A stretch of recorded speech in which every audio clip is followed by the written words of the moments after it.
A good Erev Shabbos, everyone. Erev Shabbos, Parshas Vayechi, the end of Sefer Shmos, Asar B'Teves. Many incredible things in the Parsha. One of the most impactful things is the brachas that Yaakov gives.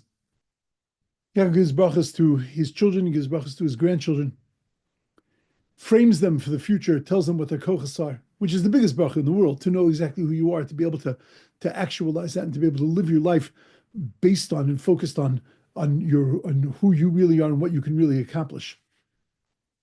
So even though that Yaakov Avinu ran them down a little bit and had to point out some of the negative things, it was all about shaping them and by giving them the koach to be able to perfect themselves and to be able to become something amazing and magnificent. He gives a bracha also to his grandchildren. And that bracha becomes a paradigm for us for the way that we give a bracha to our children. God should make you like Ephraim and Menashe. We wonder though, what exactly are we blessing our children with when we say to them, and may God make you like Ephraim and Menashe? In what aspect like Ephraim and Menashe? So there are many, many interpretations, many, many answers that our rabbis give. One is that we know that Ephraim and Menashe were really the first children that didn't have a machlekes. We have a troubled history with brothers. And they were the first brothers that didn't have an open machlokas. Now the truth is, we don't really know much about them. We don't know how well they got along or they didn't get along. But at least we know that they didn't have a machlokas. They didn't have an argument between them. They didn't have any kind of tension between them.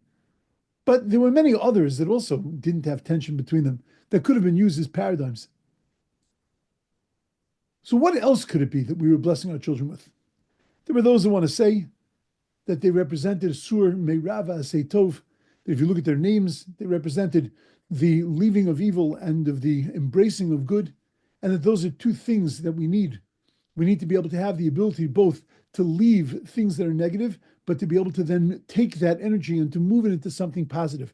We have to be able to Sur Meira, we have to be able to step back, but also Asay Tov, also to do something proactive and positive. And that was the bracha that he was giving to his children.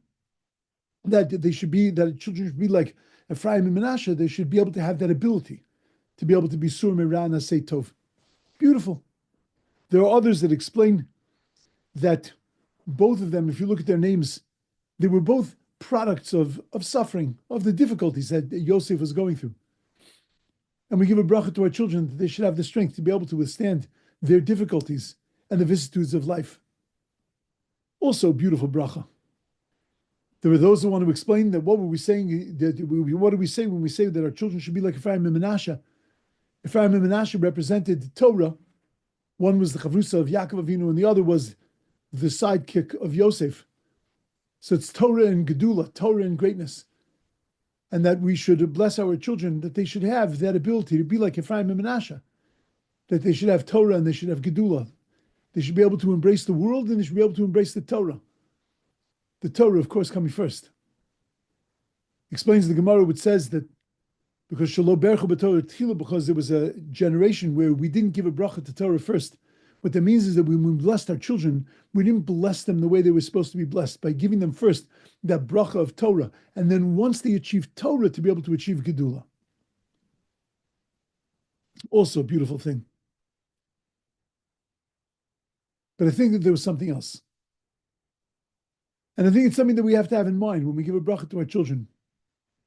That the main point of giving a bracha and saying that you should be like Ephraim and Menashe, and not like Avram, Yitzchak, and Yaakov, is because Ephraim and Menashe had a condition that so did the Imahos, so Rivka, Rachel, Leah, which is the way we give a bracha to girls. They were brought up in a hostile environment and they were able to stay true to their values. And no matter where you live, no matter where you are, my child, no matter where life is going to take you, you should have the strength to be able to stay true to who you are at your core, who you are in your past, where you come from, what your core values are, what your essence is. Just like Ephraim and Menashe were raised in Mitzrayim. They were raised in an environment where their father had gone from nothingness to greatness, and yet never lost who he really was and what his essence really was. And that was the message that he sent to Yaakov. When he sent Yaakov these wagons, he told Yaakov, I still care about people. I still worry about people. I still worry about the very minutiae of a person's life. I'm not caught inside of myself. My child. You should stay true to who you are, to your essence, no matter what trappings, no matter what things go on around you. But how does that happen? It's very nice to give a bracha. My child, you should stay true to your values. But that happens when you have a dad like Yosef and you have a mom like Asnas.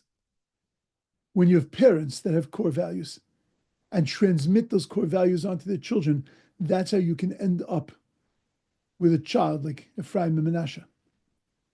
When I'm standing there with my hands on my child's head, and I'm saying to my child, may you be like Ephraim and Menashe, I'm really pointing back to myself and saying, may you be like Yosef. That if you want to produce a child that's like Ephraim and Menashe, then you darn well better be like Yosef also. Because if you're like Yosef, you have a chance of having children like Ephraim and Menashe. Explains the Ramban that says that the bracha was really a bracha that Yaakov was giving to Yosef. When we give a bracha to our children, we're really giving a bracha to ourselves. We're really re-strengthening ourselves and refocusing ourselves.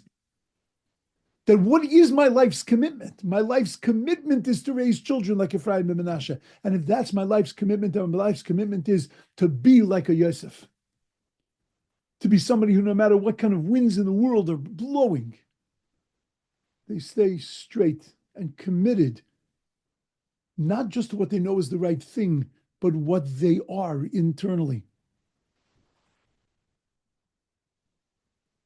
Tonight, when you give a bracha to your children, and you say, Yisimcha L'Klim K'Ephraim K'Menashe, and you say to your children, may you be like Sarah, Rivka, Rachel, and Leah.